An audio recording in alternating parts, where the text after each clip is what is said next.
할렐루야.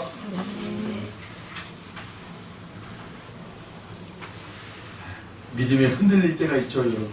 믿음이 흔들릴 때가 있어요.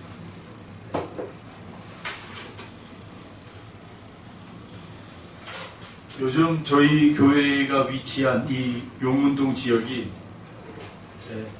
많은 사람들이 옛 건물을 헐고 새롭게 신축하는 건물들이 꽤 있습니다. 그런데 그 중에서 정말 내가 눈에 띄는 그러한 건물이 하나 있어요. 바로 여기 옆에 가다 보면 오른쪽에 있는 건물인데, 거기에 이렇게 건물에 명패가 이렇게 딱 써져 있는데, 그 명패에 뭐라고 기록이 되어 있냐면, 이 건물은 내진설교로 건축한 건물입니다 라고 되어 있어요. 내진설교로 되어 있다는 거죠. 내진설교. 내진, 설계. 그게 무슨 말입니까? 지진이 일어나도 어느 정도의 지진은 버틸 수 있는 건물이라는 거예요. 그렇게 기반을 그렇게 공사를 했다는 거예요. 몇 년 전인가 우리 저기 포항에 엄청난 지진이 일어났었잖아요. 그러니까 이 대한민국 한반도에도 이젠 지진하고는 별개의 나라가 아니에요. 언제 어느 때 이 한반도에 지진이 일어나서 많은 가옥들이, 집들이, 빌딩들이 무너질 수 있다는 거예요. 그 포항에서 여러분 지진이 일어났는데 서울까지 이 진동이 왔었어요. 저희가 잠을 자고 있는 3층에서 막 흔들리는 거예요. 이야, 이거 큰일이다. 흔들려가지고 저는 요 근처 지진이 일어났나 보다 이런 줄 알았는데, 다음날 아침에 뉴스를 보니까 포항에서 지진이 일어난 게 그 여진이 서울까지 온 거예요. 대단하죠. 이 지진이 굉장히 무서워요. 그래서 여러분, 우리나라의 이제 건축법도 많이 바뀌었대요. 어느 정도 이 건물이 올라가면 반드시 내진 설계를 해야 된다. 그 전까지는 그런 법원이 없었어요. 그런데 이제는 어느 정도 건물이 올라가면 반드시 내진 설계를 해서 기초공사를 해야 된다. 그러면, 그렇지 않으면 이걸 그냥 다 감리할 때 다 그냥 아예 그냥 철거하는 거예요. 법이 그래요. 여러분, 우리의 신앙도 마찬가지죠. 우리 안에 이 내진 설계가 되어 있지 않은 신앙들은 무너질 수밖에 없어요. 내진 설계가 되어 있어야 우리 안에 이 믿음이, 여러분, 주님은 뭐라고 말씀하셨어요? 믿음을 반석 위에 세우라. 할렐루야. 반석이 뭐예요, 여러분? 내진 설계라는 거예요. 끄떡없는 주님의 그 반석 위에 우리의 믿음을 세워야 돼요. 할렐루야. 그렇지 않으면 무너진다는 거예요.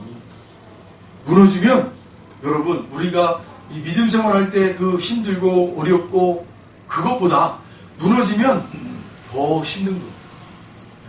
일어나기가 더 힘든 거예요. 믿음을 걸어갈 때 고난이 있고 역경이 온다 할지라도 그 밑바닥에 반석이 깨어지지 않고 갈라지지 않으면 여러분, 능히 그 믿음을 가지고 그 어려움들을 우리가 다 이겨낼 수 있어요. 일어날 수 있어요. 그러나 그 믿음의 반석이 대신 이 반석이 무너져 버리면 그냥 폭삭 주저앉을 수밖에 없는 거예요. 그래서 오늘 본문을 통해서 우리의 믿음을 세웁시다. 믿음을 견고하게 세우셔야 돼요. 반석 위에 우리의 믿음을 견고하게 세우시길 바랍니다. 그러기 위해서 한 3가지 정도를 여러분과 함께 나누려고 해요. 첫 번째, 여러분, 모든 믿음을 흔드는 것은 어디로부터 이것이 시작이 되냐면 우리의 마음이에요. 마음이 무너지면 믿음도 무너지게 되어 있어요. 이 마음이 참 중요해요. 세상은 참 이기주의가 만연하고 탐욕으로 파탈을 일으키고 노사분쟁, 전쟁의 공포, 정치의 혼란 등으로 평안하지가 않아요. 오늘날 이 시대 정치도 보세요. 복잡하죠. 경제도 그렇고요. 정치도 그렇고요. 모든 것이 다 어디에 우리의 마음을 둘 만한 곳이 없어요. 어떤 사람들은 교회도 그렇다고 해요. 교회도. 교회도 마음을 줄 곳이 없다는 거예요.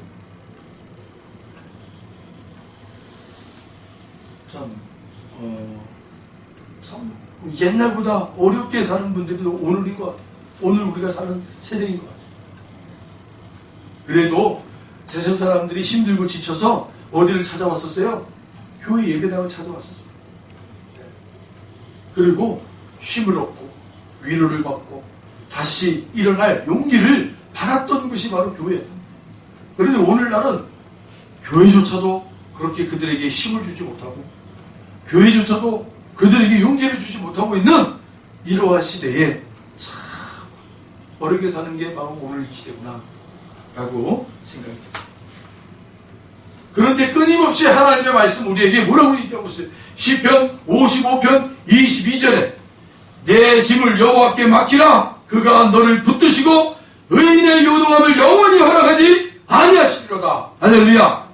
여러분, 이 말씀은 살아계신 하나님의 말씀이십니다. 이 살아계신 하나님의 말씀을 받으면 그대로 받고 믿으면 이루어질 줄로 믿습니다. 내 짐을 여호와께 맡기라. 그가 너를 붙드시고 의인의 요동함을 영원히 허락하지 아니한다라고 얘기하고 있습니다.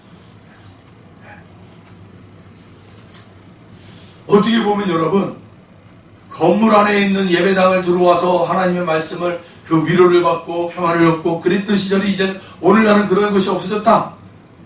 그러면 저는 좀 그래요. 뭐가 그러냐면 이제는 건물 안에서의 위로가 아니라 진짜 하나님 말씀의 위로를 받는 자들 되겠구나.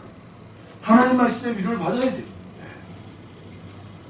말씀이 여러분 홍수같이 그렇게 넘쳐나고 있는 시대가 바로 오늘날 시대가 아닙니까?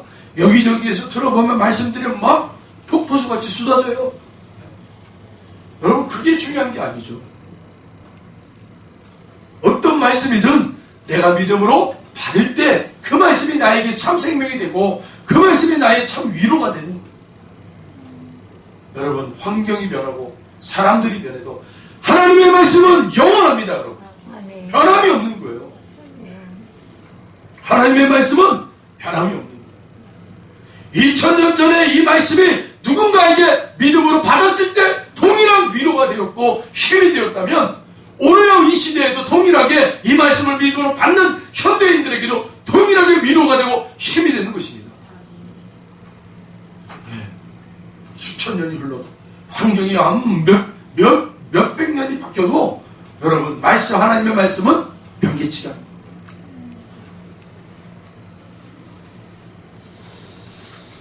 마음의 요동함을 가진 사람은 하나님 없이 사는 사람들이 있고요. 내가 무슨 나는 이런 것에도 흔들림이 없어 저런 것에도 흔들림이 없어. 그러다가 어떻게 되는 거예요? 우리는 괜찮아요. 우리는 괜찮아요. 그러다 폭삭하는 거예요. 폭삭. 하나님의 말씀 붙잡고 그 말씀을 통해서 하나님이 일하시면 저와 여러분을 끝까지 지켜내어 주시는 것입니다. 그 말씀대로 하시는 거예요. 우리가 위기를 만나면 예수님이 함께 하신다 라는 것을 우리가 종종 얘기하잖아요. 네? 어떤 사람이 위기를 맞이했어요. 그러면 예수님이 함께 하실 거야. 걱정하지 마. 그렇게 우리가 권면하지 않습니까? 믿음의 공동체 안에서 됐어. 그 정도 가지고 그래. 다 헤쳐나갈 수 있어. 이렇게 얘기합니까? 다들 한결같이 하는 말이 뭐예요? 예수님이 함께 하실 거니까 걱정하지 마. 예수님을 기도합시다. 할렐루야. 아멘. 네. 그런데 이 너무 중요한 말씀이잖아요. 너무 중요한 권면이고 너무 중요한 핵심인데 종종 우리는 어려움을 당할 때 이 말을 잃어버려요. 이 말을 잃어버려요. 당사자들이 그렇다라는 거예요. 정말 위기를 맞이하는 당사자들은 그 사람들이 누군가가 어려움을 당할 때 괜찮아. 예수님이 함께 하시잖아요. 이렇게 권면했던 그 사람이 당신에게 위기가 올 땐 정작 나에게 예수님이 계시잖아요. 이 말을 고백을 못하더라는 거예요. 그냥 그 환경의 문제에 확 빠져가지고 무너지더라는 거예요. 참 그게 우리의 신앙의 딜레마 아닙니까? 다른 제3자에게는 우리가 충분히 이 정도의 어려워 예수님이 함께 하시니까 능히 이길 수 있어요 라고 고면해 주는데, 본인에게 그 어려움이 다가올 때는 이것을 인식하지 못하고 인지하지 못하고 그냥 문제의 환경에 콱 주저앉아 버려요. 사랑하는 성도 여러분, 예수님은요 우리 인생이 짊어져야 될 모든 문제와 고통과 고난을 어디서 다 짊어지셨다고 그랬어요? 그리고 다 완성하셨다고 그랬어요? 십자가! 할렐루야! 예수님은 십자가에서 우리의 이 마음을 흔들어버리는, 우리의 마음을 흔드는, 그 세상적으로 얘기하면 우리의 건물을 흔드는 지진, 이 지진을 완벽하게 잡아놓으신 자리가 어디예요? 십자가. 어떤 것도 그 십자가에 있는 예수님이 이루신 것을 흔들 수가 없어요. 할렐루야! 그래서 주님이 얼마나 여러분 이것이 완전하게 이루어졌음을 미리 선포해버리잖아요. 수고하고 무거운 짐진 자들아 다 내게로 오라. 내가 너희를 쉬게 하리라. 이 십자가에서 이미 이루실 것을 이미 내다보시고, 수고하고 무거운 짐진 자들아 다 내게로 오라. 내가 너희를 쉬게 하리라. 우리 주님의 그 믿음의 선포가 놀랍죠. 놀라운 거예요. 마가복음 10장 43절로 45절에 보면, 너희 중에는 그렇지 않을지니 너희 중에 누구든지 크고자 하는 자는 너희를 섬기는 자가 되고, 너희 중에 누구든지 으뜸이 되고자 하는 자는 모든 사람이 종이 되어야 하리라. 인자가 온 것은 섬김을 받으려 함이 아니라 도리어 섬기려 하고 자기 목숨을 많은 사람의 대속물로 주려 함이니라. 할렐루야. 우리 주님은요 이 땅에 오신 이유가 분명했어요. 섬김을 받으려고 오신 게 아니라 여러분 섬겨주려고 왔다. 섬겨주려고. 그리고 그들을 위해서 대속물로 내어주기 위하여 오셨다. 그래서 여러분 교회가 바뀌어야 돼요. 섬김을 받으려고 직분을 여러분 삼는 게 아니라 직분은 내가 섬기기 위해서예요. 아멘? 그래야 다시 교회들이 회복이 될 수 있어요. 그래야 세상 사람들이 힘을 얻고 위로를 받고 사랑을 얻을 수 있는 그런 처소로 바뀔 수가 있단 말이에요. 할렐루야. 두 번째는요, 지진이 일어나면요 우리의 모든 기반들이 다 무너지고 부서져 버려요. 믿음도 마찬가지예요. 우리의 믿음을 흔들어 버리면 우리가 가지고 있던 모든 믿음의 그런 어떤 흔적들, 이런 것들이 다 무너지고 부서져 버립니다.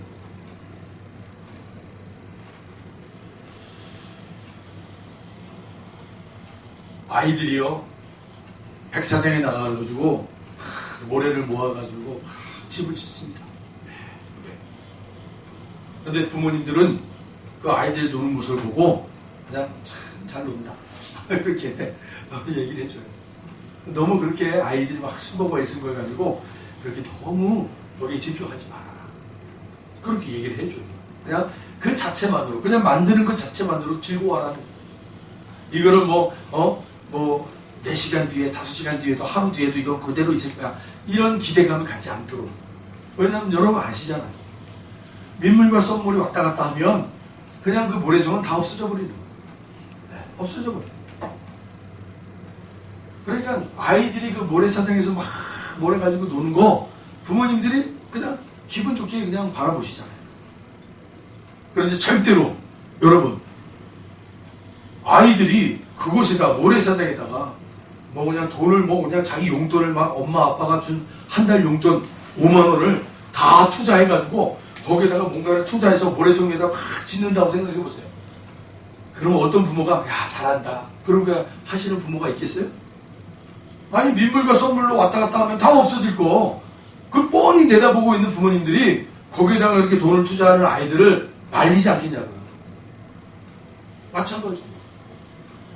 한번 흔들려 버려가지고 다 무너져 버릴 것에 우리가 올인할 필요가 있어요, 없어요? 없단 말이에요. 분명한 올인의 대상이 있단 말이에요. 이 땅에 그런 공동으로 쌓아놓은 것들은 한번 흔들려가지고 한번 탁 와버리면 그냥 무너지게 돼 있어요. 그거를 우리는 좀 더 머리가 좀 이렇게 좀 뛰어나거나 머리가 좀 얍삽한 사람들이 그거 좀 이렇게 더 챙기려고 하는 거지. 더 무너지지 않게 만들기 위해서 애를 쓰는 거지. 여러분 다 똑같아요.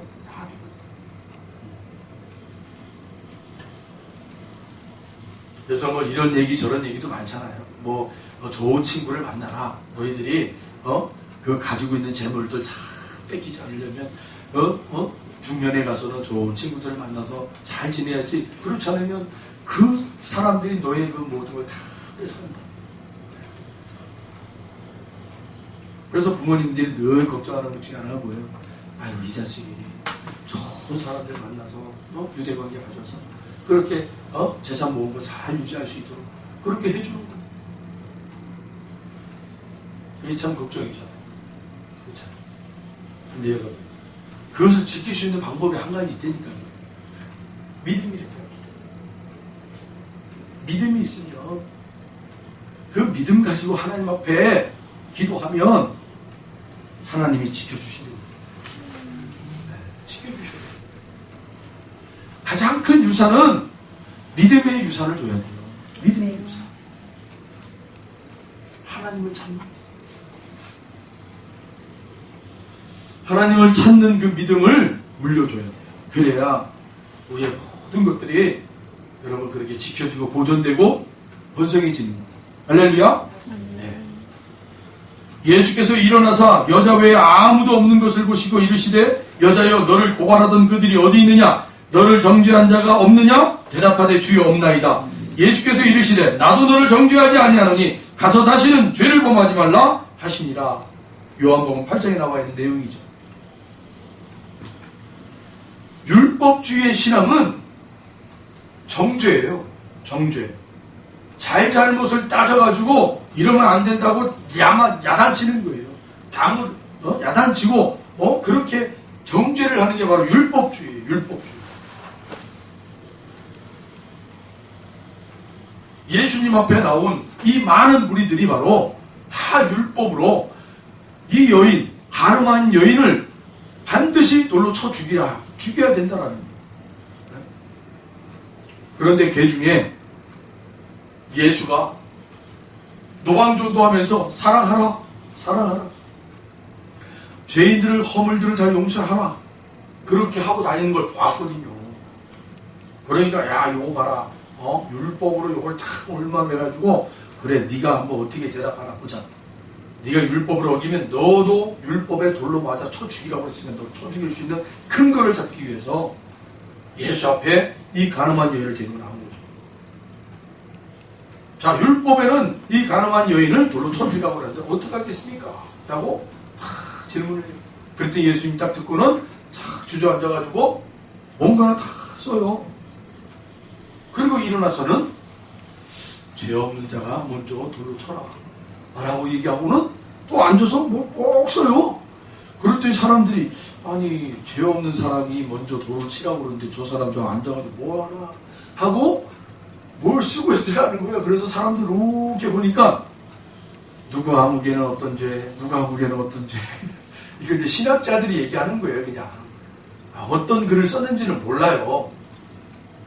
근데 신학자들이 그냥 생각해 보니까 예수님 땅바닥에 뭘 쓰는데 거기에 있는 사람들이 이름을 다 적으면서 너는 이런 죄를 범했구나, 너는 이런 죄를 범했구나 하고 다 죄를 나열하고 있더라는 거예요.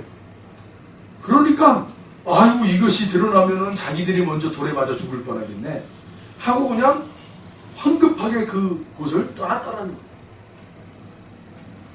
율법은요, 잘못을 자꾸 캐내는 거예요. 잘못을 계속 지적하는 거예요. 그리고 그것에 대하여 정죄하는 거예요. 주님은요, 이 여인, 가늠한 여인에게 정죄하잖아요. 너를 정죄했던 사람들이 여기 있느냐? 아무도 없느냐? 네, 아무도 없어요. 나도 너를 정죄하지 않냐니 다시는 이 똑같은 죄를 범하지 말아라.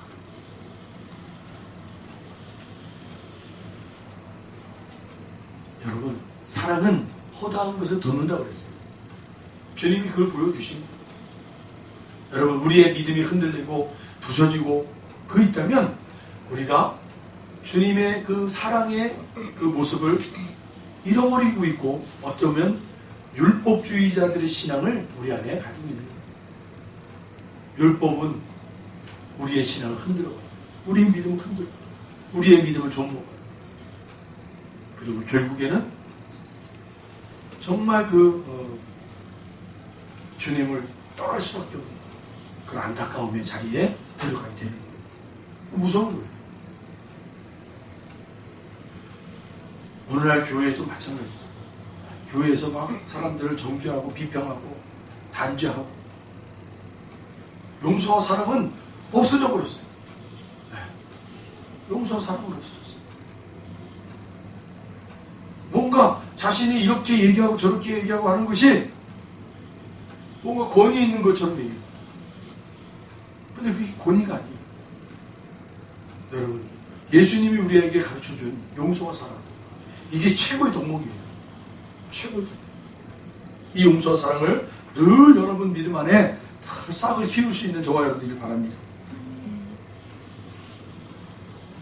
마태복음 12장 9절로 12절에 보면, 거기에서 떠나 그들의 회당에 들어가시니 한쪽 손 마른 사람이 있는지라 사람들이 예수를 고발하여 하여 물어 이르되, 안식일에 병 고치는 것이 옳으니까? 예수께서 이르시되, 너희 중에 어떤 사람이 양 한 마리가 있어 안식일에 구덩이에 빠졌으면 끌어내지 않겠느냐? 사람이 양보다 더 얼마나 더 귀하냐? 그러므로 안식일에 선을 행하는 것이 옳으니라. 저는 이 말씀이 참 좋아요. 늘 이 말씀을 읽으면 마음이, 야, 어떻게 이 시대에 이런 말씀을 하셨을까, 예수님이. 참 마음이 따뜻해져요, 이 말씀을 읽으면. 오늘날로 이거 말씀 그대로 비춰보면 이런 거잖아요. 양은 우리의 재산 아닙니까?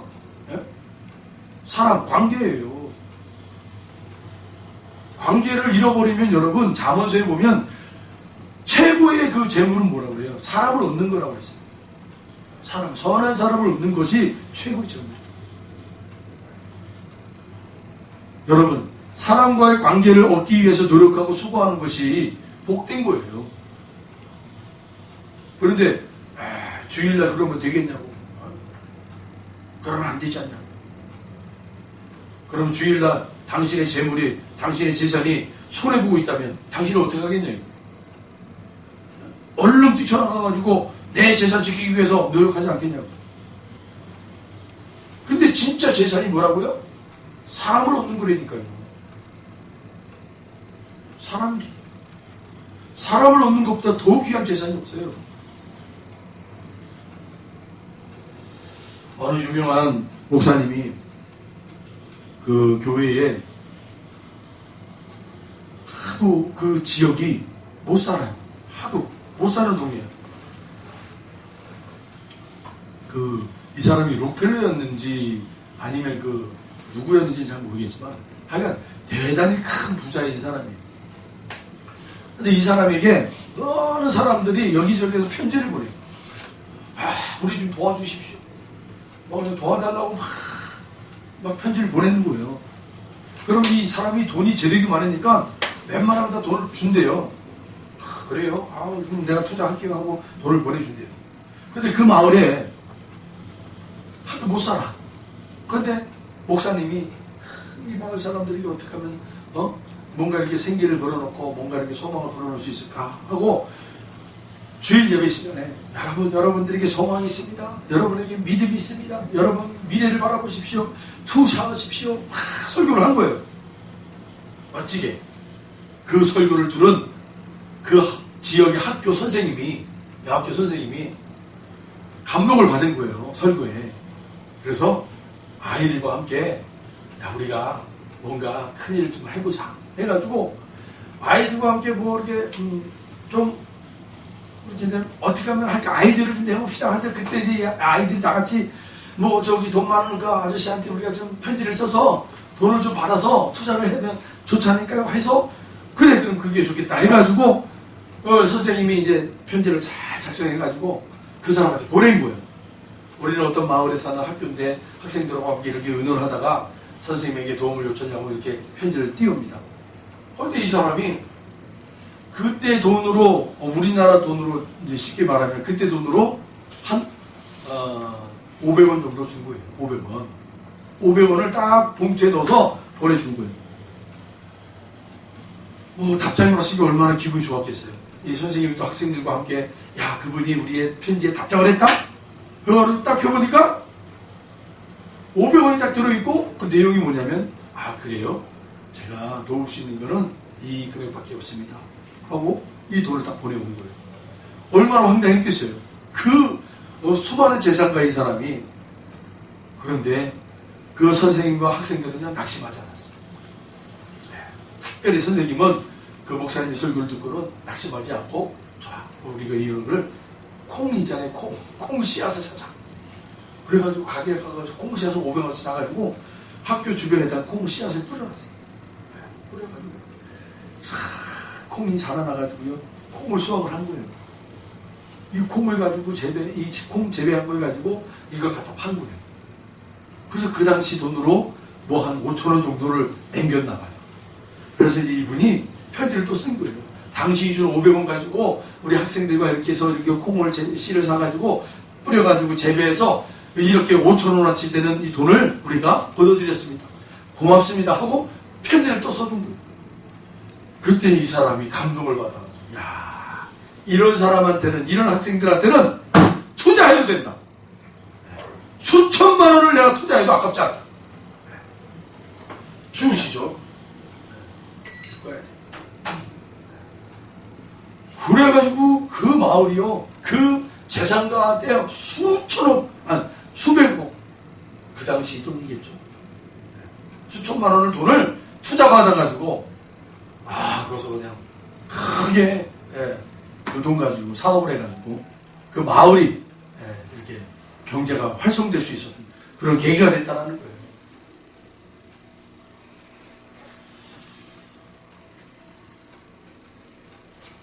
사람을 보는 게, 사람을 얻는 게 진짜 값없지, 진짜. 네.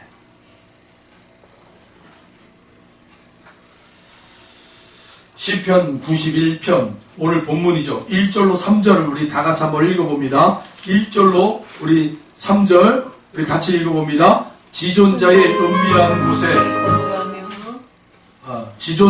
은밀한 곳에 거주하며 전능자의 그늘 아래 사는 자여, 나는 여호와를 향하여 말하기를 그는 나의 피난처요 나의 요새요 내가 의뢰하는 하나님이라 하리니, 이는 그가 너를 새 사냥꾼의 올무에서와 심한 전염병에서 건지실 것이미로다. 할렐루야. 네.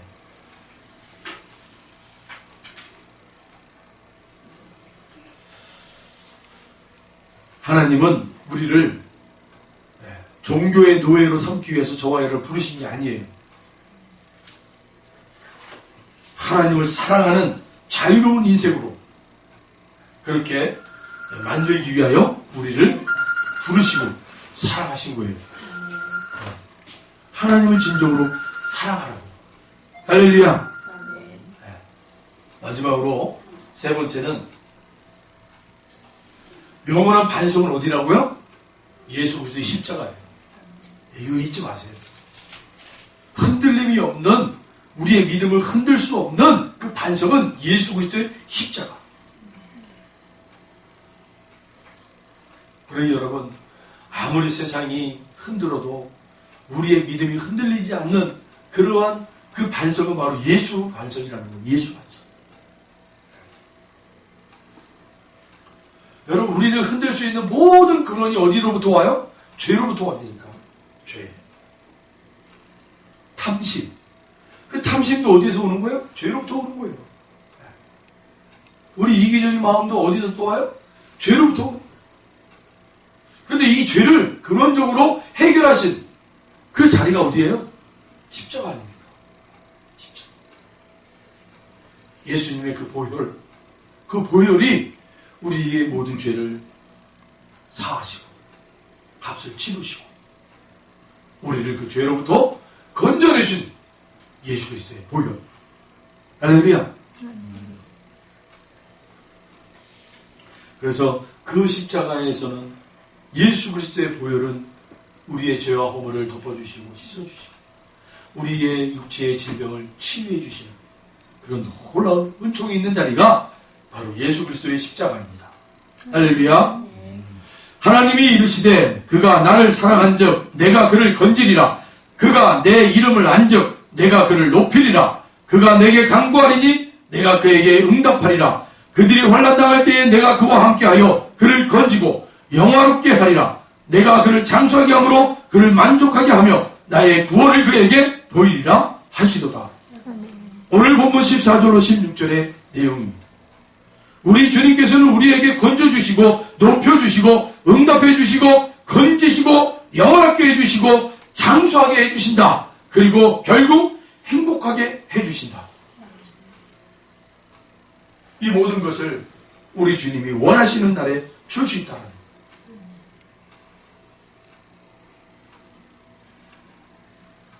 바람이 어디서 와서 어디로 가는지 알지 못하나니 성령으로 난 자는 다 이와 같다 라고 얘기했잖아요. 네. 성령이 바람 같다라는 거예요. 그러니까 바람이 어디에서 왔고 어디로 갈지 아무도 모른다. 그런데 성령으로 난 자들 다 이와 같다라는 거예요. 여러분, 성령이 어떻게 우리가 성령님이 내주하셔서 성령님이 일하시고 이러면 우리가 어떻게 알아요? 알 수 없다. 알 수 없다. 그런데 이 말씀을 곱씹어 보면 알 수 있다라는 거예요. 왜? 뭘로 하면? 저와 여러분이 바람이 되면 돼요. 저와 여러분이 바람이 되시면 돼요. 바람 같은 사람이 되셔야 돼요. 할렐루야. 그러면 성령이 바람 같다고 그랬잖아요. 예수님이 어디서 불어오고 어디로 갈지 모르는 사람. 그게 성령이다. 바람 같은 사람이 그런 거예요. 예측이 안 되는 사람들. 믿음의 자리에서 예측이 안 되는 사람들. 근데 그 나쁜 쪽에 예측이 안 되는 사람이 아니라 좋은 쪽으로 예측이 안 되는 사람들이 있단 말이에요. 정말 우리가 흔히 믿음의 선조들이 하는 한 말이 콩 하나도 잘라서 이렇게 나눠 먹는 사람들이 있잖아요. 우리 부모님 세대에 얼마나 지극정성으로 여러분 목회자들을 섬겼습니까? 첫 밥을 탁 지어가지고 새벽에 부모님들이 그 아궁이에서 밥을 하고 그 맨 위에 쌀 포송포송한 그 찐득찐득한 쌀을 여러분 탁 퍼가지고 첫 도시락에 탁 밥통에 넣어가지고 그거 식을까봐 아랫목에다 탁 집어넣고는 밥때가 되면은 애들 깨워가지고 목사님 사택에 이거 갖다 보내고 그랬잖아요. 네? 사모님하고 같이 드시라고. 가장 좋은 거 먼저 드리고. 그때 부모님들의 그 지극정성, 그 순수한 신앙이 여러분 오늘날까지 우리 교회들을 여러분 강성하게 한 거예요. 다시 그 모습을 회복하셔야 돼요. 네. 교회마다 다시금 그런 교회들이 회복이 돼요. 목회자를 멸시하고 천대하고 무시하는 그런 세대에 여러분 교회 역사를 들여다보면 그런 세대가 있었어요. 그럴 때는 항상 암흑기였어요. 그 세대 전체.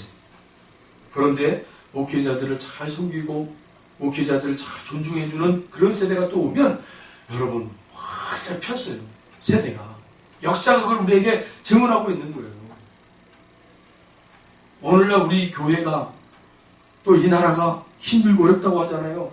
밖에서 찾는 게 아니에요. 문제는요. 항상 신앙 안에서 찾아야 되는 거예요. 정말 여러분 이 밖에가 어지럽고 힘들고 혼탁하고 그렇습니까? 그러면 교회마다 섬기는 그 교회의 목사님들을 잘 섬기셔야 돼요. 네. 그것이 먼저야 돼요. 존중하고. 그것이 회복이 되면요. 밖에 어지러운 것들은 점점 회복이 됩니다. 성령은 바람이 어디에서 오고 어디서 나가고 모른다. 그게 다 성령으로 난 자다. 라고 얘기했잖아요. 성령으로 난 자들은 바로 그렇게 하는 거예요.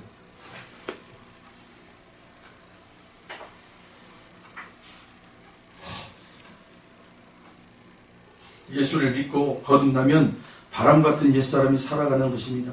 하나님이 여러분 구만리처럼 멀어진 곳에서 있는 것이 아니라 바로 우리의 현장에서 계신다는 거예요. 그 현장에서 계시는 거예요. 모든 지킬 만한 것 중에 더욱 내 마음을 지키라. 생명의 근원이 이에서 나는 길. 마음을 지키는 것 중요합니다. 내 마음이 목회자를 여러분 싫어하게 되고 내 마음이 목회자들을 미워하게 되고 그러면 벌써 그 신앙은 이 믿음이 흔들리고 있고 반석이 흔들리고 있고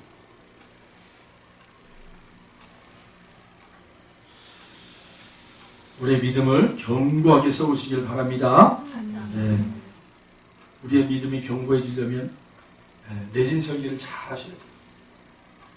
그래서 우리 안에 있는 그 믿음 안에 있는 여러 가지 그 조항들, 이야기들을 하나하나 점검해 보시고 내가 누구를 미워하고 있는가? 내가 재물보다 내 관계를 더 중요하고 있는가? 이런 것들을 한번 점검해 보는 거예요. 이럴 때 우리가 점검하지 언제 점검하겠어요? 포옹글이에요. 정말 이 글을 읽고 제가 좀 깊이 생각하게 된 그런 글이었습니다. 그래서 여러분들이 함께 읽어드리고 마치도록 하겠습니다. 천사가 되면 천사를 만납니다. 라는 글이에요. 참 말도 참 예쁘게 만들어요. 참 어떻게 이런 말을 만드는지. 천사가 되면 천사를 만나요. 이 목사님이 그 쓴 그대로 읽어드리기. 하나님의 은총과 평강이 이 땅에서 하나님 나라의 가치와 질서를 따라 오롯이 살기를 원하는 하늘 백성을 위해 함께 있기를 바랍니다. 나는 오늘의 세계에서 독일만큼 복음 정신에 충실한 나라가 없다고 생각합니다. 그리고 메르켈 그 총리가 목사의 딸이라는 것을 대견하게 생각합니다. 그녀는 서독 함부르크에서 태어나 아버지 호르스트 카스너가 루터교회의 목사가 된 후 동독 지역인 브란덴부르크에서 목회를 하게 되어서 줄곧 동독에서 자랐습니다. 독일이 통일된 후 2005년부터 지금까지 총리의 일을 하고 있습니다. 메르켈은 난민 문제 등 인류의 난제에 매우 적극적으로 대처하였습니다. 영국이나 미국의 리더십과는 다른 길을 보여주었습니다. 그런데 독일의 근대 역사에서 궁금한 것이 하나 있습니다. 루터의 나라 독일이 어떻게 제2차 세계대전을 일으켜 수많은 유대인들을 학살하는 등 반인륜의 범죄를 저질렀는가 하는 의문입니다. 히틀러와 나치의 리더십 또는 그 시대의 역사적 상황이나 민족적 보수주의라는 시대 정신으로만 설명하기에 석연치 않은 부분이 있습니다.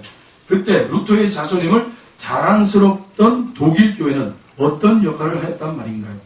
그 무지몽매한 만행을 보면서 루터교 목사들은 성경을 어떻게 해석하여 설교하였고 도대체 무슨 기도를 바쳤고 어떤 생각을 하였는지 의문입니다.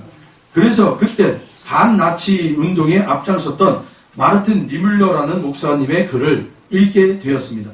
나치가 그들을 덮쳤을 때라는 그러한 글입니다. 잠깐 소개해 드리겠습니다. 나치가 공산주의자를 덮쳤을 때 나는 침묵했다. 나는 공산주의자가 아니었다.